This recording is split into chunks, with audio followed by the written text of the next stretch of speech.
এগুলি ভাবেন। এটা হতেই পারে। জি, বিভিন্ন অবশ্যই। স্বার্থের বিভিন্ন স্বার্থের মাঝে কিন্তু উনি পড়ে গেছেন এখন।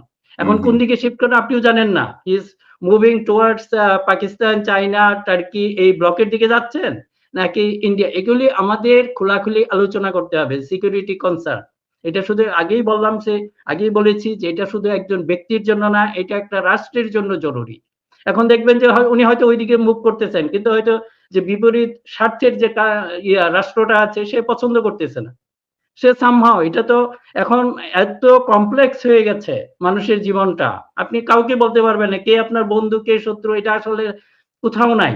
আজকে যে বন্ধু আছে কালকে আপনার শত্রু হয়ে পড়বে, তাই না? কাজেই আপনার এবং ধরেন যে মানে বিএনপি ধরেন বেগম খালেদা জিয়াকে শেষ করে দেওয়ার জন্য আমরা দেখছি হাসিনা তৎপরতা। তারেক হ্যাঁ, ওরা তো রহমানকে তারেক রাস্তায় রহমানকে গাড়ির মধ্যে অ্যাটাক করেছে। অ্যাটাক করেছে। তারেক রহমানকে কেন্দ্র করে হাসিনার এখনো যে মন্তব্য, এখনো সে হুম, হুম। যেভাবে বলছে বা যে আক্রোশ আওয়ামী এখনো কিন্তু লীগকে ওনার ফার্স্ট টার্গেট এখন কিন্তু তারেক রহমান।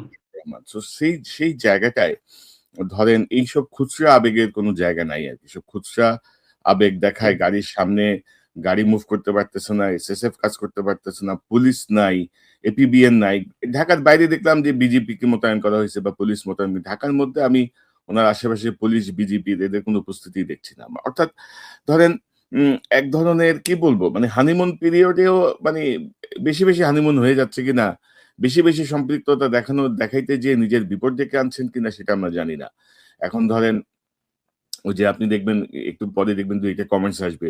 "তোমাদের এত মাথা ব্যথা কেন?" আরে বেটা আমাদেরই মাথা ব্যথা। তোরা তো যেয়ে ধান খেতে ঢুকাবি। তোরা যেয়ে আস্তাবলে ঢুকে যাবি। মাথা ব্যথা আমাদেরই কারণ আমরা চাই যে বাংলাদেশ স্টেবল হোক এবং আরেকটা পরিবর্তন কিন্তু মানুষের চোখে এখনো অ্যাডজাস্ট হচ্ছে কিনা আমি জানি না। এই যে নারী প্রধানমন্ত্রী থেকে একটি পুরুষ প্রধানমন্ত্রী।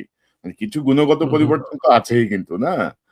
তো ওইটাও কিন্তু মানে চোখের খাপ খাওয়াইতেও সময় লাগতেছে। তো মিনা ভাই আমরা অন্য প্রসঙ্গে যাবো। তার আগে আ আমি আপনাকে একটু দেখাতে চাই। আপনি যে লেখাটা লিখেছেন আ সেই লেখাটা নিয়ে আমি একটু আপনার সঙ্গে আ কথা বলতে চাই। একটু তপ্ত কেদারা এবং ডিজিটাল ফিতনা। এটি আপনি লিখেছেন ৮ই মে।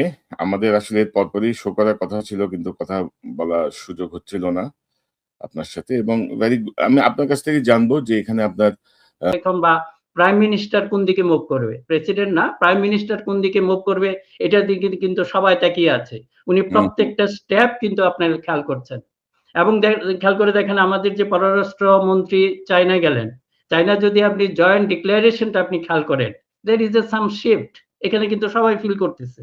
কিন্তু এই শিফটটার জন্য উনার জন্য তো ঝুঁকিপূর্ণ হয়ে যেতে পারে, তাই না? এখন প্রেসিডেন্টকে শুধু একদিকে না, এখন আমি শুধু একটা দিকেই বলছি না, অন্য দেশেও হতে পারে, বিপরীত দেশে। কারণ কার কোন দেশে এটা কাজ করবে? এগুলি আমি আমি কেন জানি মনে হচ্ছে এই চিন্তাগুলি যে যারা আমাদের সিকিউরিটি টিমে আছেন, তাদের ভিতর কেন যেন কাজ করতেছে না। অনুরোধ করব আপনারা